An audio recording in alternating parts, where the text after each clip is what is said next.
I still remember the day they gathered in the living room, their laughter ringing like a funeral bell, drowning my words before they escaped my throat. "Haunted warehouses?" Dad's voice boomed, dripping with disdain. "You're not just wasting your life, you're disgracing the family." I stood there, a specter of my former self, clutching the tattered pages of my research. Each word I uttered was met with eye rolls, snickers, and sharp rebuttals about how I'd end up in a straitjacket, mumbling about ghosts and shadows, but they didn't see what I saw. They didn't feel the weight of the cold air that seeped into my bones whenever I stepped into the cavernous depths of those forgotten warehouses. I had been a warehouse manager once, until I reported missing inventory, exposing the dark underbelly of my workplace. My colleagues turned against me, launching a silent sabotage that led to my dismissal. It was then I decided to follow the whispers that haunted the corners of my mind, to catalog the unexplainable and the terrifying. Years passed, and I poured myself into uncovering truths no one wanted to face. My obsession morphed into a vocation. I became known as a paranormal inventory archivist, an oxymoron that made the world chuckle. I documented the inexplicable disappearances of cold storage workers, the chilling pattern that emerged like a stain of dark ink. At first, I was a joke. Now, I was an expert. The world shifted, suddenly gripped by the fear I had spent years exposing. But I still hadn't returned home. Not after the way they had treated me. Not until the night of the family reunion, when I received a phone call that forced me back to the very place I had run from, the family home, now a mausoleum of mockery and regret. The air felt heavier as I pulled into the driveway, each step toward the door weighing on me, like chains binding my past and present. Inside, the living room was a shrine of normalcy. Family photos adorned the walls. Laughter echoed in the air. But it felt hollow. They were all there. Mom, Dad, and my younger sister Leah. Their faces momentarily frozen in surprise as I crossed the threshold.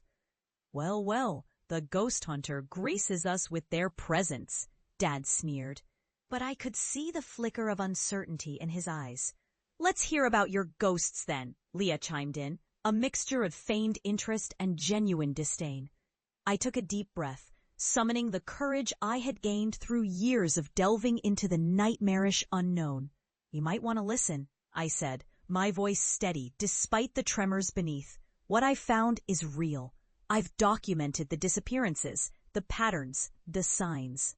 You need to understand." Then.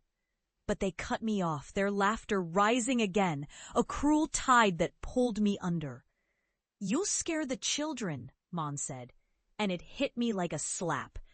They were more afraid of the truth than they were of the dark. That night, I went to bed haunted by their disbelief, but I knew I couldn't let it end there. As the clock struck midnight, an idea ignited within me. I had brought something with me. Something I had sworn to keep hidden until the moment was right. My research, my evidence, a spectral recording of my darkest encounters. I crept down the hallway, the old floorboards creaking beneath my feet, and retrieved my laptop from the bag where I had hidden it. I returned to the living room and opened the screen, the glow illuminating my face as I prepared to reveal my truth. "Come here," I beckoned, my heart racing as I played the recording from my most recent investigation. The video flickered to life, showing the warehouse, shadows dancing in the corners. My voice narrated the grim findings, but the moment I played an audio clip of the chilling whispers I had encountered, the room fell silent. "Watch closely," I urged, my voice trembling with both fear and anticipation. The footage revealed a figure, a fleeting shadow, a ghastly outline drifting between the shelves. I felt the familiar coldness wrap around me as I watched, knowing what would follow, and then it happened. The lights flickered violently, plunging the room into darkness before exploding back to life. The air thickened, and an icy dread settled over us, palpable and suffocating. I glanced at my family, their laughter extinguished, replaced by a mix of confusion and terror.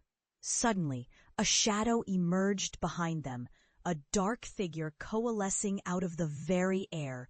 It was fleeting, but unmistakable, a grotesque reminder of the darkness I had confronted for years. "What is that?" Leah screamed, her voice cracking as she stumbled back, her face a mask of horror. "Mom, Dad, you have to believe me," I shouted, a mix of vindication and panic churning within me. "This is what I've been trying to show you. It's real." The figure darted forward, and I felt the air shift, the temperature plummeting. I watched, helpless, as my family's disbelief transformed into palpable fear. Their laughter had turned to gasps. Their mocking faces contorted in terror as the very essence of what they had ridiculed became their reality. "Please, get it away," Dad cried, his bravado crumbling, and for the first time I felt the sweet taste of vindication mixed with a bitter aftertaste of despair. They had never understood what I faced, what I had survived, and now they were confronted with the weight of their disbelief. As the shadow receded, my family collapsed onto the floor, breathless and trembling, the cruel laughter of the past replaced by a harrowing silence. I stood before them, a ghost of my former self, encircled by the echoes of my obsessions made manifest. I took a step back, feeling the chill of the air wrap around me like a shroud. "This is my truth," I whispered, "and it's not a joke anymore." The night wore on in silence, but the air was electric with the weight of unspoken regret. As I turned to leave, I cast one last glance at the family that had once mocked me. Their faces were pale, their eyes wide, trapped in a realization too late to matter. I stepped out into the cold night, the darkness stretching before me like an abyss, but I felt lighter, unshackled from the chains of their ridicule. I had faced the horrors they could not fathom. I had survived, and that, I knew, was my true triumph.